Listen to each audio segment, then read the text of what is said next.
From Pacifica, this is Democracy Now! As I think anybody who can see just the streets, much less the inside of the homes here, people's lives have been upended by this flood. As President Obama tours the flood devastation in Baton Rouge, Louisiana, we'll look at why climate activists have gotten arrested protesting plans by the Interior Department to lease off as much as 24 million acres in the Gulf of Mexico for oil and gas. The lease sale is taking place today in the Superdome, the very building where displaced New Orleans residents sought shelter during Hurricane Katrina. We'll also look at two new stunning climate studies. One suggests it may soon be too hot in most of the world's cities to host the Summer Olympics. Another study estimates the millennial generation will lose nearly $9 trillion in lifetime income due to climate change. Then to the campaign trail. African-American communities have suffered under Democratic control. To those I say the following: what do you have to lose by trying something new like Trump? What do you have to lose? As Donald Trump tries to expand his base, we'll look at how his new campaign chief created an online haven for white nationalists. All that and more coming up.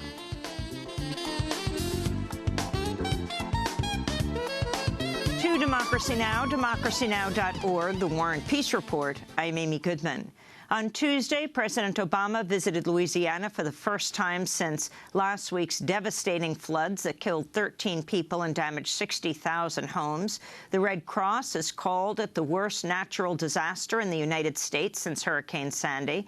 It also marked Louisiana's worst flooding since Hurricane Katrina.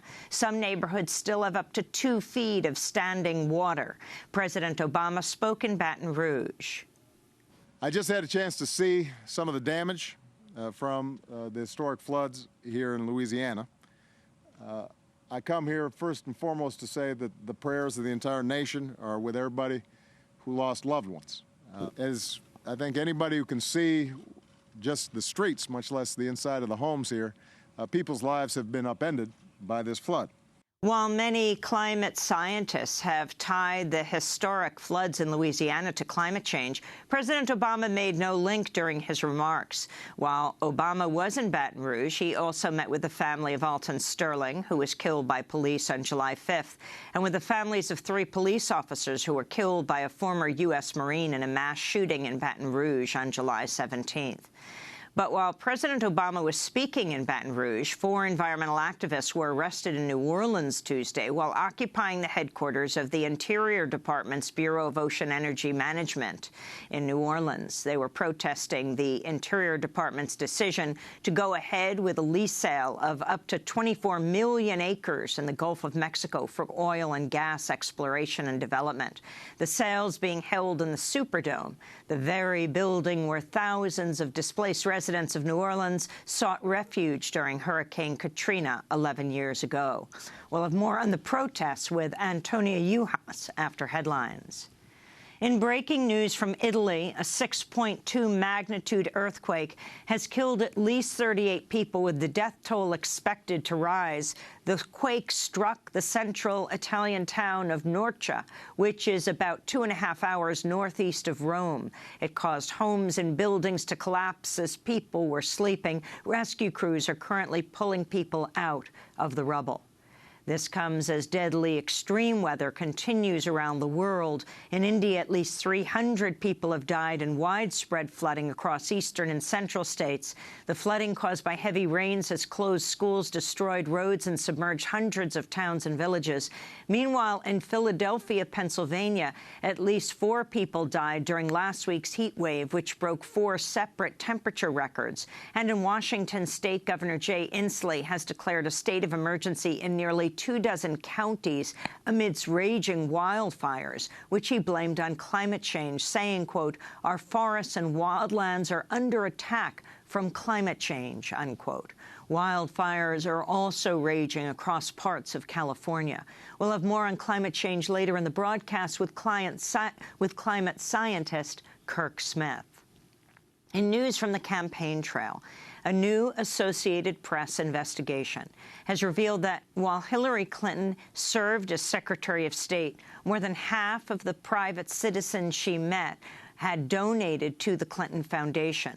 The analysis shows that at least 85 of the 154 people Hillary Clinton had scheduled phone or in-person meetings with were foundation donors. This does not include meetings Clinton held with U.S. or foreign government workers or representatives, only private citizens. These 85 donors contributed more than $150 million to the Clinton Foundation combined. Hillary Clinton has slammed the investigation, saying it cherry-picked information and that it, quote, relies on utterly flawed data, unquote. But the AP says it's been asking for the schedules for 3 years and that what has been released thus far covers only half of her 4-year tenure. This comes as the Clinton Foundation says it would spin off its international programs if Hillary Clinton wins the presidency. Former President Bill Clinton has also said he'll resign from the foundation if Hillary Clinton wins. Donald Trump has repeatedly attacked Hillary Clinton over the Clinton Foundation. This is Donald Trump speaking Tuesday in Austin, Texas. It is impossible to figure out where the Clinton Foundation ends and the State Department begins. It is now abundantly clear that the Clintons set up a business to profit from public office. They sold access and specific actions by and really for, I guess, the making of large amounts of money. The specific crimes committed to carry out that enterprise are too numerous to cover in this speech. Donald Trump himself has donated $100,000 to the Clinton Foundation in the past. A new Washington Post analysis of Hillary Clinton's August schedule finds she's raised at least $32 million over the last 3 weeks through a series of exclusive fundraisers. The events held in wealthy areas such as Greenwich, Connecticut, Nantucket, Massachusetts, and Beverly Hills, California, frequently cost upwards of $50,000 a ticket. In news on Guantanamo Bay, prisoner Abu Zubaydah has argued for his release at a rare hearing held via video stream Tuesday.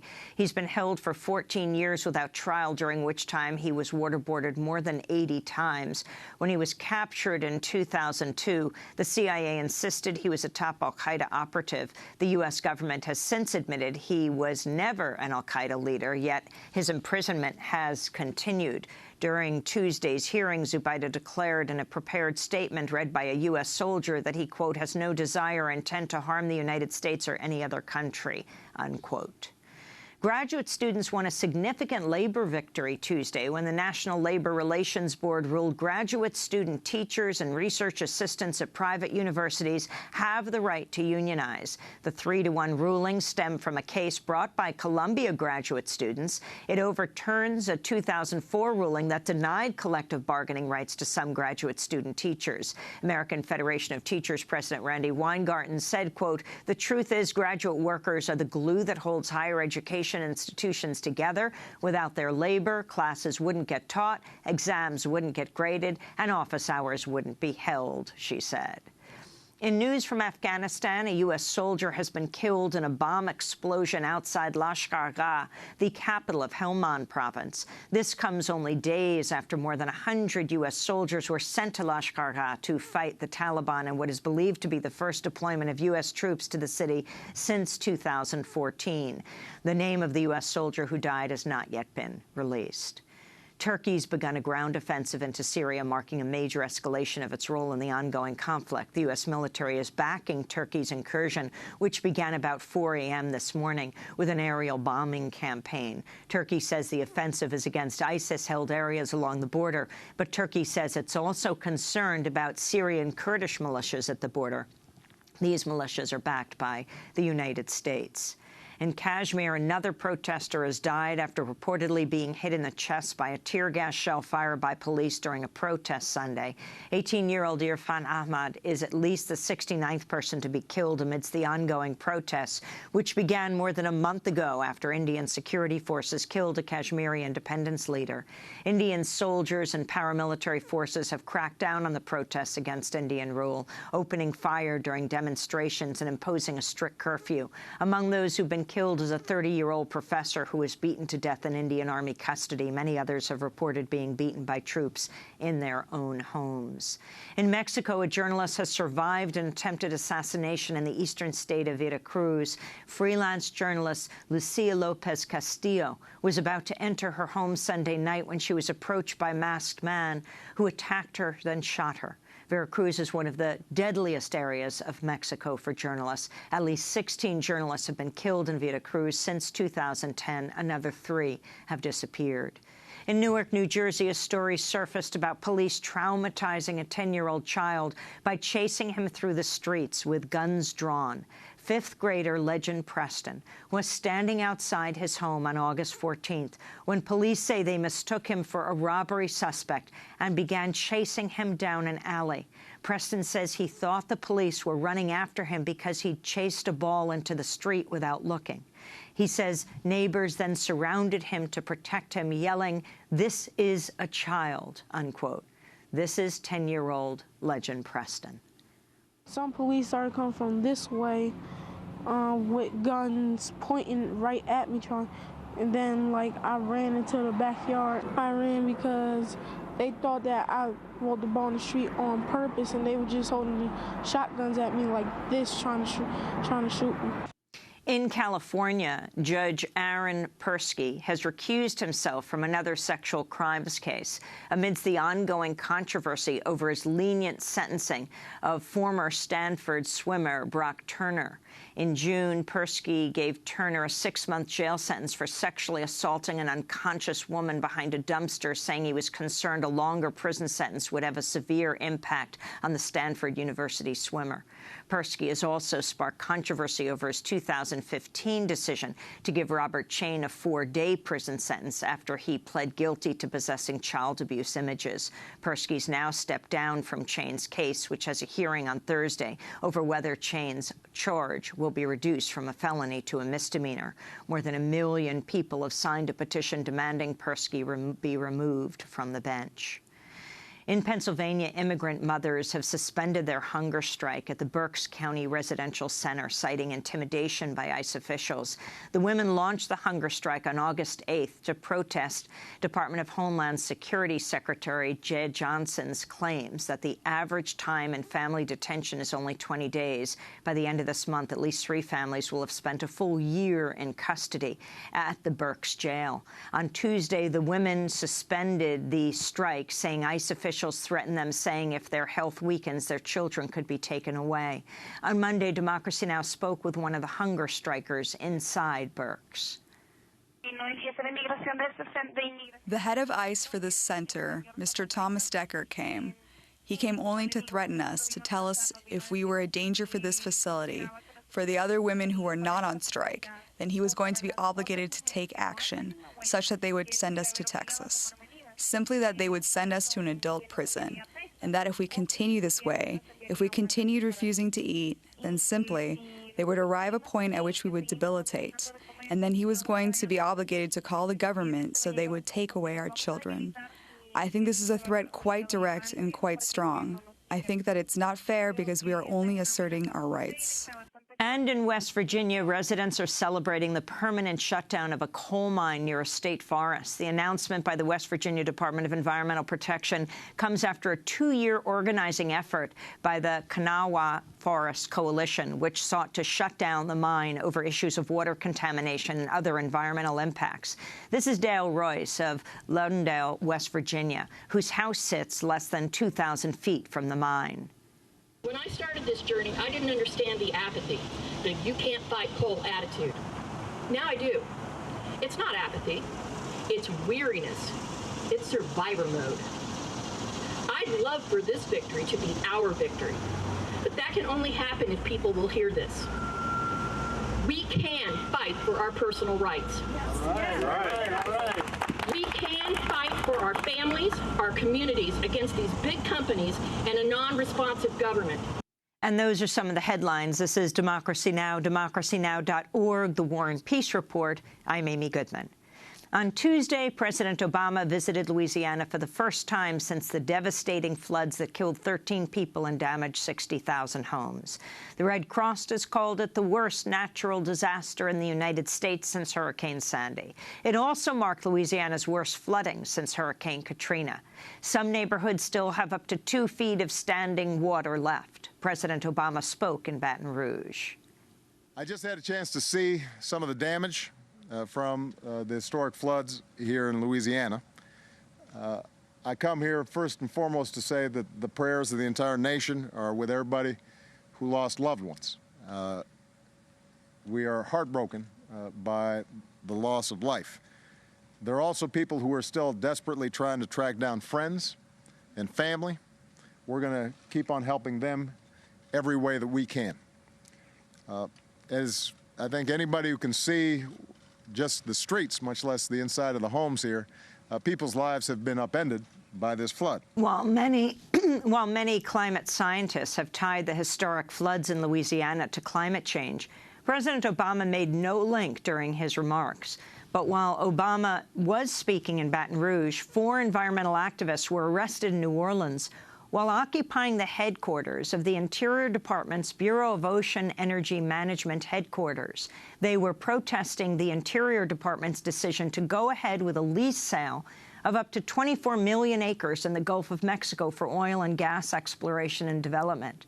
The sale is being held in the Superdome, the very building where thousands of displaced residents of New Orleans sought refuge during Hurricane Katrina 11 years ago.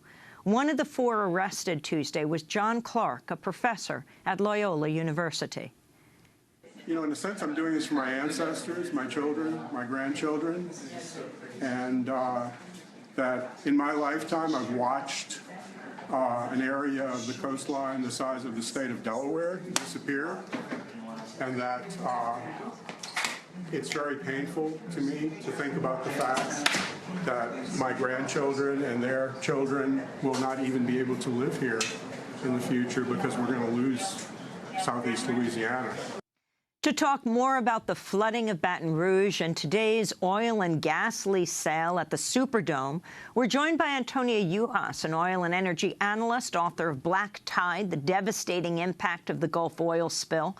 Welcome to Democracy Now!, Antonia. Talk about the connections we're seeing today, from the protests in New Orleans to the flooding of Baton Rouge. Good morning, and thanks for having me, Amy. So, you know, just the timing of all of these events couldn't be more devastating, really. So you have this historic flood. You have the president there to offer assistance from FEMA and to, you know, hopefully try and assist those on the ground, while at the same time the Interior Department is continuing the problems that help excel this storm in the first place, help make it more ferocious, help make these storms more frequent, and that, of course, is the burning of fossil fuels leading to climate change.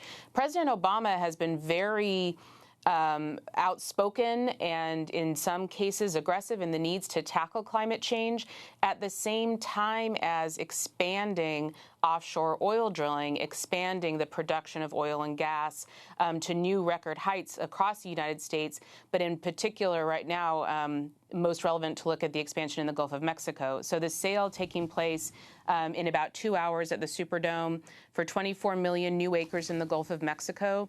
This sale will complete, if all the leases are sold, all unsold leases in the western part of the Gulf. So that's basically federal waters offshore of Texas. And these include some ultra deep water leases, so leases that would be at twice the depth of that which BP was drilling when the Deepwater Horizon disaster happened. It's 4,400 blocks. It's a big sale, a sizable sale. And for one second, for those who don't remember, when you talk about the BP Deepwater Horizon, talk about how many people died and how extensive the pollution and the damage was. Well, that would take many hours because, of course, it was one of the largest offshore drilling oil spill in history. This was April 2010. 5 million barrels of oil spilled into the Gulf of Mexico, released over a 3-month period of time.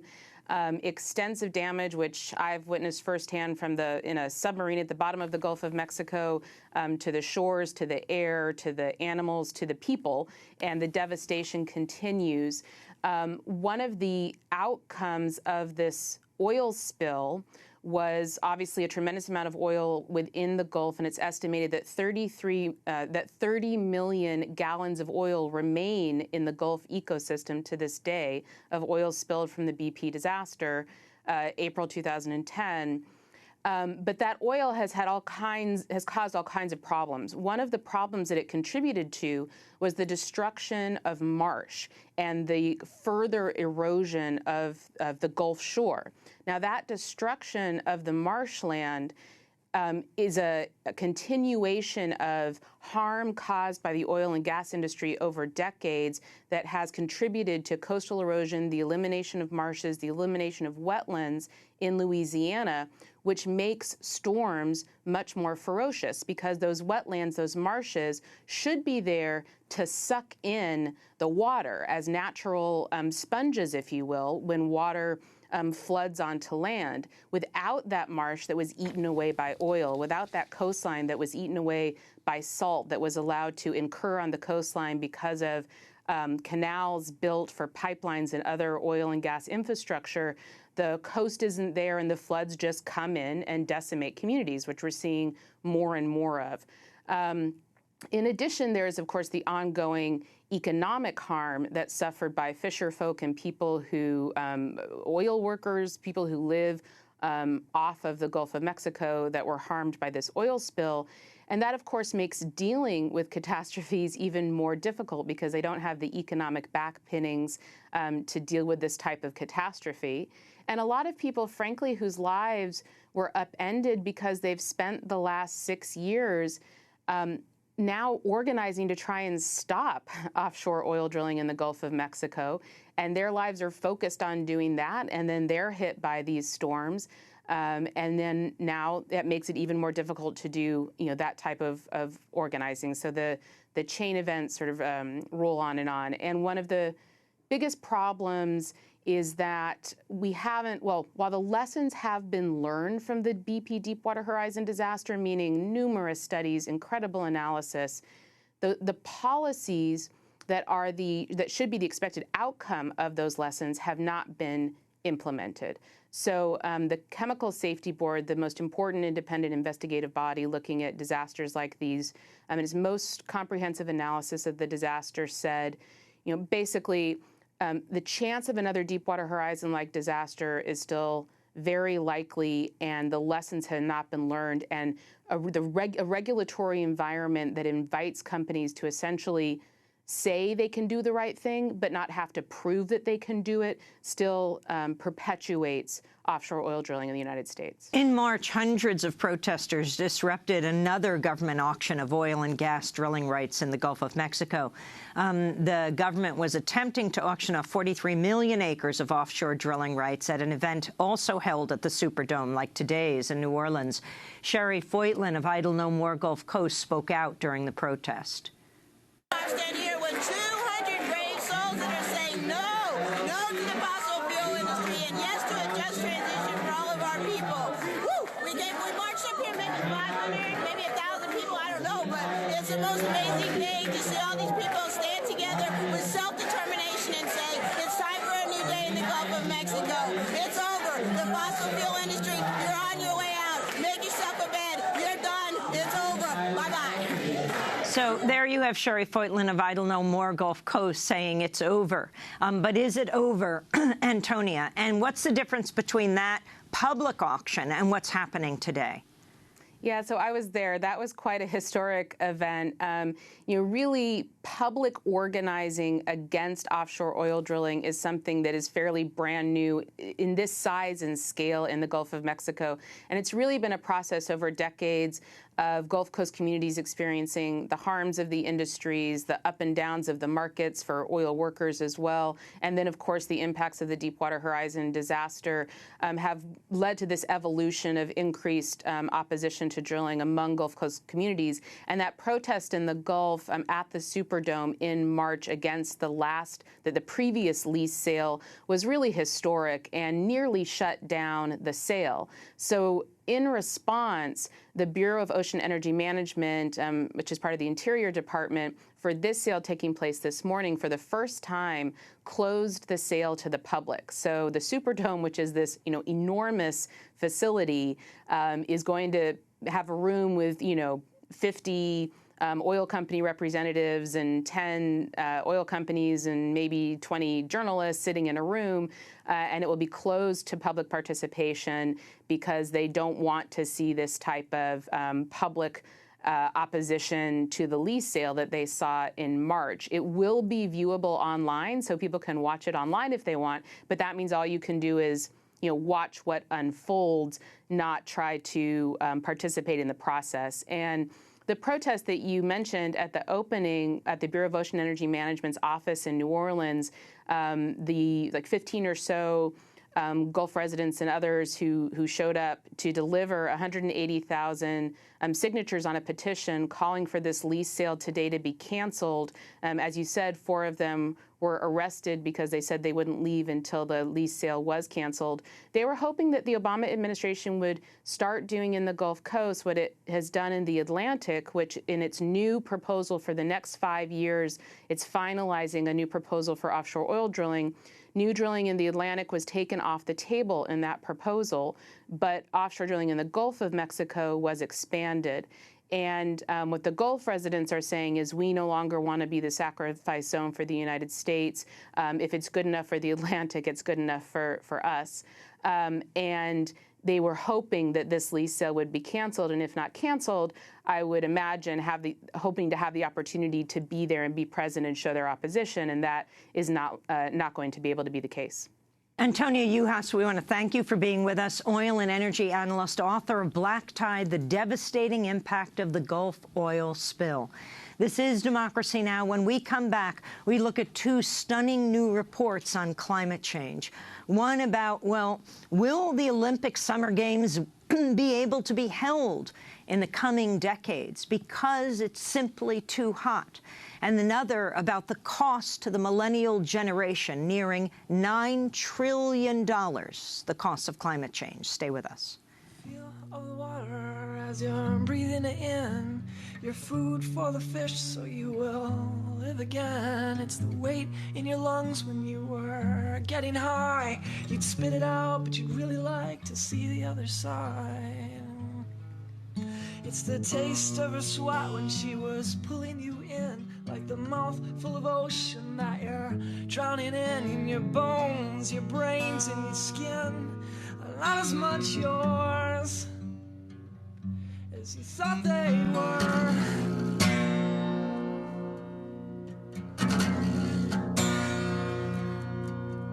It's the ringing in your ears when you were feverish and sick. That's the sound of the other side, so you'd better get used to it. It's the things that you see out of the corner of your eye. Everyone will tell you that it's nothing, 'cause they've all gone blind. It's the feeling that you're falling when you first go to sleep, like your soul's trying to separate, but it can't quite break free. In your bones, your brains, and your skin are not as much yours as you thought they were.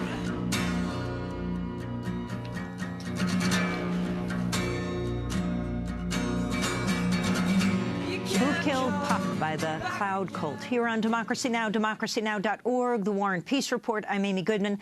The 2016 Summer Olympics may have just ended, but might we be seeing the end of the Summer Olympics for good? A new article in the prestigious medical journal The Lancet has concluded much of the Northern Hemisphere will be too hot by 2085 to host the Summer Olympics. Researchers are projecting only 8 cities in the hemisphere outside of Western Europe would be cool enough to host the Games. This includes just 3 cities in North America: Calgary, Vancouver, and San Francisco. The list of cities where it could be too hot is staggering: Istanbul, Madrid, Rome, Paris, Budapest, Tokyo, New York, Chicago, Los Angeles, and the list goes on. Extreme high temperatures have already impacted the athletic world. In 2007, high heat forced the cancellation of the Chicago Marathon. At this year's U.S. Olympic marathon trials in Los Angeles, 30% of the runners dropped out of the race due to the heat. And, of course, this has implications well beyond athletic events. For more, we're joined by Kirk Smith, lead author of the article, professor of global environmental health at the University of California, Berkeley. Welcome to Democracy Now! Professor Smith, talk about what you found. Thank you for inviting me today. Well, I'm sitting in Berkeley, which is part of the San Francisco Bay Area, and we often repeat what Mark Twain is often reported to say, which is the coldest winter I ever spent was a summer in San Francisco. People who've been here know it's cold or it's cool in the summer. This is going to be an advantage in the future as climate change proceeds, because, as you say, those 3 cities in North America, including San Francisco is likely to be the last place that a Summer Olympics could be held, as they're held today. Now, why is that? I mean, what is it that, why does heat make it hard to have the Olympics? Obviously, it doesn't make any difference for springboard diving, but it does make a difference for outdoor endurance events, like particularly the marathon, but others. And although temperature is part of the picture, one of the things that people don't realize is an impact of climate change is that as temperature rises, it increases the evaporation of water from the oceans and other bodies of water, so therefore humidity goes up as well. And your ability to do outdoor work is a function not only of temperature, but also the humidity. If it's 100% humidity, even a very low temperature will not allow you to work heavily, because you need to sweat in order to give off the extra heat that your body produces when you're doing work. So we took a look at the Olympics in this regard, because we know how they're run and what kind of exercise is done. And we took regular climate models that other people are using. We assumed the same projection of greenhouse gases that is in the Intergovernmental Panel on Climate Change, the current pattern we're on. We took both a conservative model and a more liberal model, if you like, and averaged them, so we couldn't be accused of cherry picking. And we're surprised to find how few cities in the world were left in 2085. Just 8 outside of Western Europe, only 3 in North America. So, of course, we're not really all that concerned about our most elite athletes. They are very well conditioned. They are very well managed by the physicians on their teams. But it's the tip of the iceberg.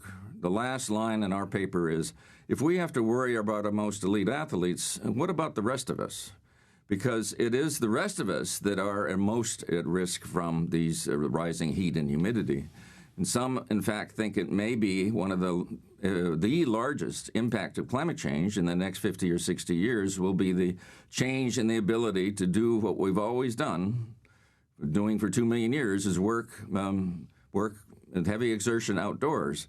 Now, probably very few people listening to this program work all the time outdoors, but 50% of the planet does work outdoors all the time, mainly in agriculture and construction. So those professions are more and more challenged, if you like, at certain times of year as climate change proceeds. The areas of the planet that will be dangerous to conduct that kind of work will grow and grow with climate change. And the Olympics illustrates this. We, of course, published this paper at the time of the Rio Olympics to call attention to the broader problem of climate change changing how we do things. When you talk about the reporters on the Summer Olympics, your study, what about the Winter Olympics? Well, there was a paper also based on a report done in Canada that was published in 2014, just before the Sochi Winter Olympics. And they did a somewhat similar analysis. They took the 19 sites where there had been Winter Olympics before and examined how many of them would still be viable for the Winter Olympics in about 2085. And they found that only 6 of them would still be viable. There, of course, it wasn't the risk to the athletes from exertion and heat. it was whether there'd be enough snow. And so they used 30 centimeters of snow. You know, if you, what's 30 centimeters, 10 inches or 15 inches of snow is the minimum required for the Winter Olympics. And the same issue. Of course, if you can get around these things a bit, you can do everything indoors. In fact, more and more, both the Summer and Winter Olympic events have been moved indoors, but it's a little hard to see how you do downhill skiing indoors. And running the marathon indoors would be a pretty boring event. So, you could do it. You could do the marathon in January, and if you like. And that would not be the same Winter Olympics, but there would be ways to adapt your way out of it. The point is that what we've been doing for millions of years is no longer possible. We've held the Olympics for 2,500 years, more than 100 years in the modern Olympics, and we've come to expect certain ways of doing things that are not going to be possible. And in addition, of course, other people do exertion outdoors for sports. I mean, there are hundreds of marathons every year around the world in cities. And as you mentioned, those are starting to be constricted as well. The Chicago Marathon had to be stopped in the middle. Hundreds of athletes had gone to the emergency rooms around Chicago because of the temperature and humidity had exceeded the limits for athletes. And of course, the rest of us are more vulnerable than elite athletes who are very well trained and finished the marathon runners in that marathon finished the highly competitive ones in a little over 2 hours. But 3 hours later, there were 10,000 other athletes still out in the heat and humidity. So that's why they had to stop it. And of course, Professor Smith, it's not only the athletes and then the general population, but the kind of political and social upheaval this kind of extreme weather causes.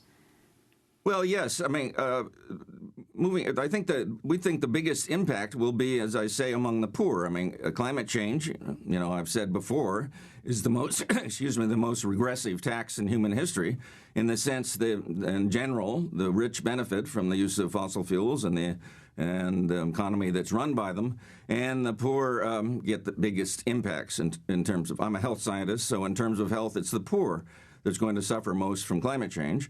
And an illustration of that is the workers who work outdoors in this case. I mean, in California, for example, in the Central Valley, we already have a few workers who might die from heat exertion every year in the summer.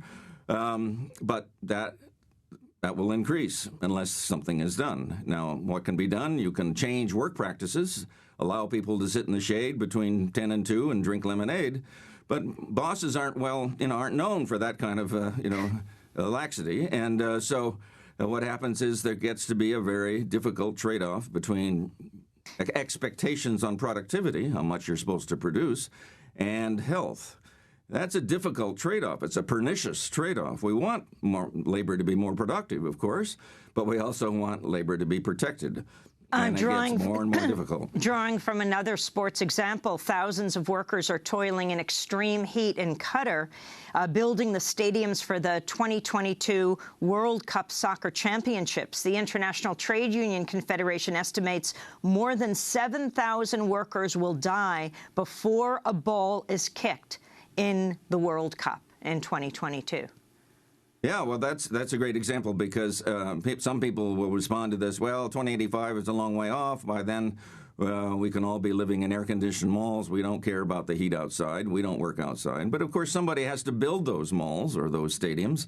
Somebody has to repair them. We're not going to turn into space colonies on the planet Earth. Maybe air-conditioned cabs going to be developed for farm machinery in rich countries, but they're not going to be doing that in India even in 50 years. So it's a set of issues. I mean, the stadium in Qatar will probably be air conditioned. It's the only way to protect the people who go to those games and the players. But somebody has to build it, and including in the summer. Well, Professor Kirk Smith, we want to thank you for being with us. He teaches global environmental health at the University of California, Berkeley. And we will link to your study, the recent article in The Lancet, which is headlined, "The Last Summer Olympics, Climate Change, Health, and Work Outdoors." As we continue to talk about climate change, a new study has found that without action on climate change, the millennial generation as a whole will lose nearly $8.8 trillion in lifetime income dealing with the economic, health, and environmental impacts of climate change. The study was produced by Next Gen Climate and Demos. Joining us now is Heather McGhee, president of Demos and Demos Action. Welcome to Democracy Now! Thank you, Amy. So talk about the economic effects of climate change. You know, in some ways, it's somewhat stunning that this study hasn't been done before, because we know that millennials, I'm sort of one of the older millennials, us and our children are going to be the ones, obviously, to bear the brunt of the inaction to address global climate change.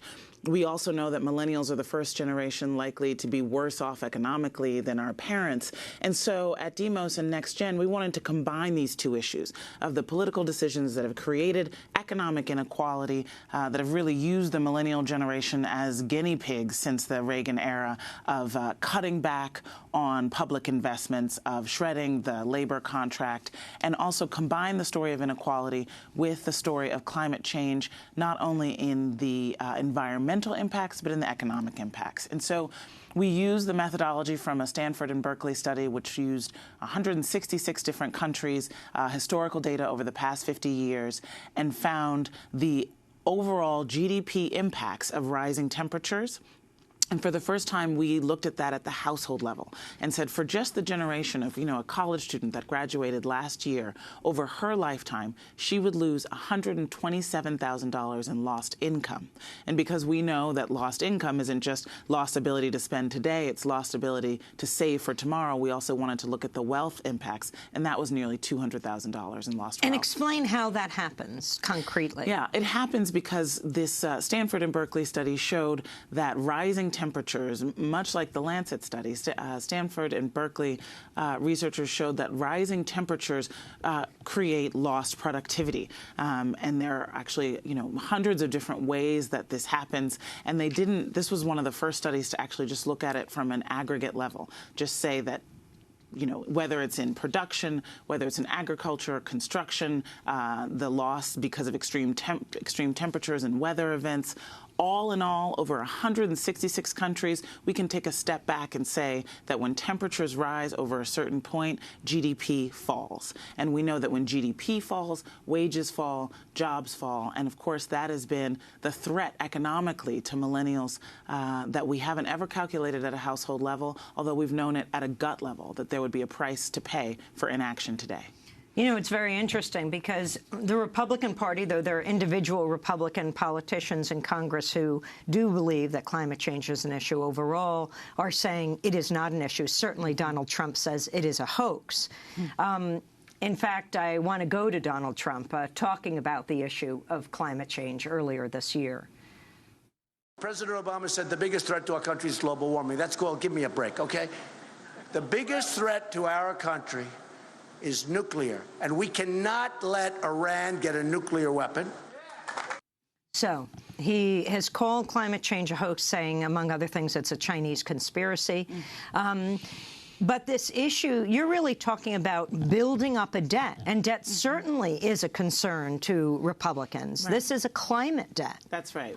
It's a climate tax, which seems to be a concern to Republicans. It's a wallop to our GDP. The Stanford and Berkeley study said that by 2100, our GDP would be 36% lower than it would be if we took action on climate change. Those are supposed to be concerns of conservatives. And you're already seeing it in non-fossil fuel businesses, which are already starting to make this transition. They understand that there is a massive economic cost to inaction, and on the flip side, that there is a great economic opportunity by transitioning to 100% clean energy. We know that the millennial generation is 91% supportive of transitioning to 100% clean energy. The only things that's going to make the difference between crisis and opportunity is more democracy. And what would that look like? That would look like really a World War II style mobilization, both of our politics and of our economics, of all of us saying that there is actually a better way, that we can recreate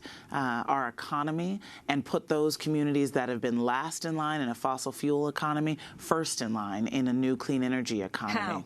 We can use technology that's existing today. I mean, that's one of the things that makes people feel like it's all very hopeless, the idea that we have to, land a man on Mars in order to have 100% clean energy. But through existing technologies, we can do it. We can do it building on the progress that the Obama administration has made with the Clean Power Plan from the EPA and Paris. And, of course, we need to get more aggressive than those compromised steps forward. In California, they've done something that makes sure that the money, the revenue that comes from polluters is actually targeted to the lowest wealth communities in creating jobs, public transit, efficiency. Efficiency of buildings is going to be a massive part of how we get to clean energy, and that saves working families on their energy bills, and it puts people to work in the buildings in their community. Well, Heather McGhee, we're going to link to your report, Next Gen Demos report on climate change and millennials.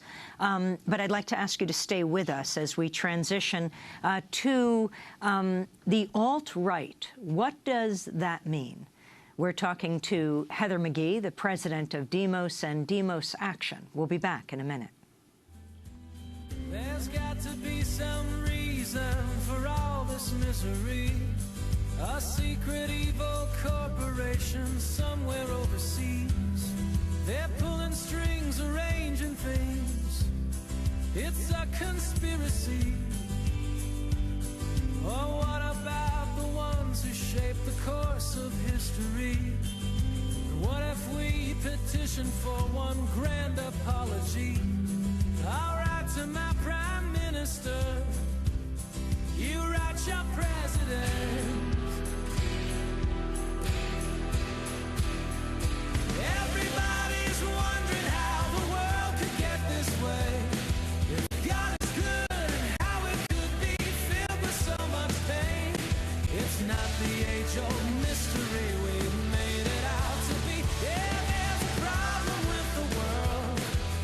Problem with the world is me. The Problem by Down Here. The Democracy Now! This is Democracy Now!, democracynow.org, The War and Peace Report. I'm Amy Goodman as we turn to look at how Donald Trump's new campaign chief created an online haven for white nationalists. That's actually the headline of a new article in Mother Jones by investigative journalist Sarah Posner, who's closely followed right-wing movements for years.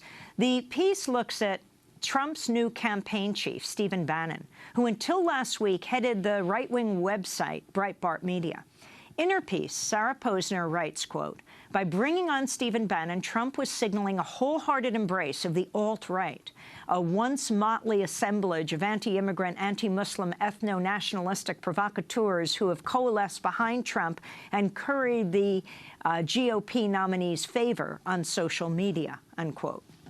Breitbart regularly sparks controversy with headlines such as "Birth control makes women unattractive and crazy," or "Trannies whine about hilarious Bruce Jenner billboard," and "Bill Kristol, Republican spoiler, renegade Jew." Criticism of Breitbart Media has grown over the past year. Southern Poverty Law Center recently said, quote, "Over the past year, however, the outlet has undergone a noticeable shift toward embracing ideas on the extremist fringe of the conservative right, racist ideas, anti-Muslim and anti-immigrant ideas, all key tenets making up an emerging racist ideology known as the alt-right."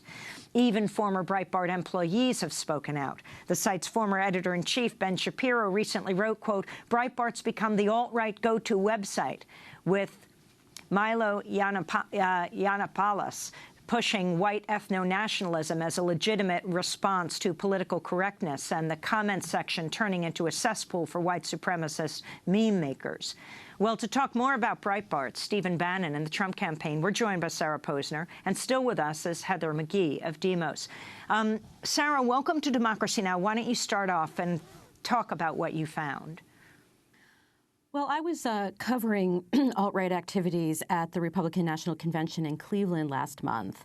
And that's where I encountered a couple of times Milo Yiannopoulos, who's the site's technology editor. and the principal link between Breitbart and activists on the alt-right, activists that Yiannopoulos has explicitly embraced. And I also met and talked to Stephen Bannon, who was at the time the head of Breitbart and is now the CEO of Trump's campaign. And in our interview, Bannon told me that Breitbart is the platform for the alt-right, but he denied that the alt-right is an inherently racist or anti-Semitic movement that embraces white nationalism.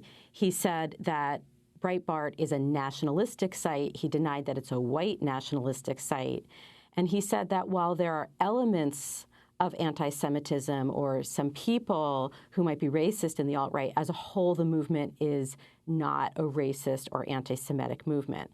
Now, I asked him specifically about Ben Shapiro, who you discussed, who previously was an editor at Breitbart, who's emerged as one of the site's leading critics, and who has been attacked on social media by anti-Semites, tweeting, just tweeting like horrible things at him and saying things about him and his family.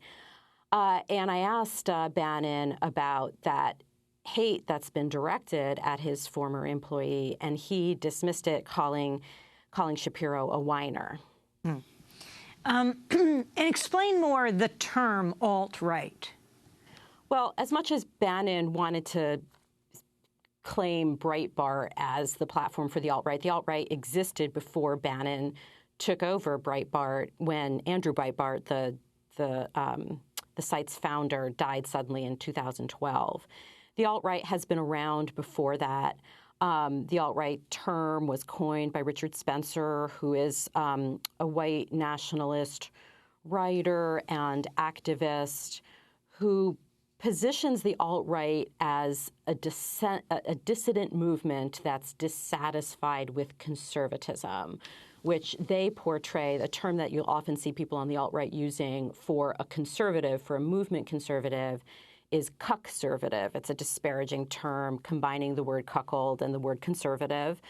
And that is how they portray movement conservatives, and this is why they've been cheered by Trump's candidacy, because they see him as a candidate who's abandoned the traditional GOP, who scoffs at movement conservatism and, in fact, embraces their issues, is willing to talk about building a wall, who's willing to talk about race in the way that Trump talks about race, who's willing to break with GOP orthodoxy on trade deals. These are all things that have led the alt-right into the Trump camp, and a lot of it has to do with the ways in which he has rejected GOP and movement conservatism orthodoxy. I wanted to go to Donald Trump speaking in Dimondale, Michigan, a largely white suburb of Lansing. African-American communities have suffered under Democratic control. To those I say the following: what do you have to lose by trying something new like Trump? What do you have to lose? Donald Trump has been addressing the African-American community from the largely white, overwhelmingly white community he was in there in Michigan. And before that, when he spoke in West Bend, overwhelmingly white community, a suburb of Milwaukee. Heather McGhee, that question, what do you have to lose? We've been clear, I think many of us in the African-American community, that Donald Trump was going to make an appeal to the black vote. He was very quick to attack Mexicans, Latinos, immigrants, very quick to attack Muslim Americans, but actually has been somewhat more reticent. And we have all been sort of anticipating this moment when he would try to divide and conquer among people of color and say to working-class black men, particularly, that immigrants are coming to take their jobs. You have to remember that Donald Trump, speaking of the alt-right, Donald Trump was the loudest and, as he has in many, with many racist ideas, the most effective mainstreamer of the idea that the first African-American president was not actually born here, is not a U.S. citizen, and therefore not a legitimate president. That's not something that the black community forgets. Donald Trump was a leader of the birther movement, going back years, challenging Obama. We also don't forget that the way that he sort of burst onto the scene in New York was as a slumlord who was, forced to settle massive discrimination claims against African-American tenants. So Donald Trump has very little support in the African-American community. Some polls say it's 1%, some polls say it's 0%. And they understand what he is doing, even more importantly than what Donald Trump is. It's what he is doing to reinvigorate white supremacy in this country. Even if Donald Trump is defeated on Election Day, which I don't think is a given, right? Polls do not vote. We do not actually have Election Day by random dialing surveys. People do have to actually come out and vote, which is not necessarily a given right now. Even if he's defeated, the unmasking of American racism, the mainstreaming of these ideas is going to be with us the day after Election Day. The African-American community is very aware of that.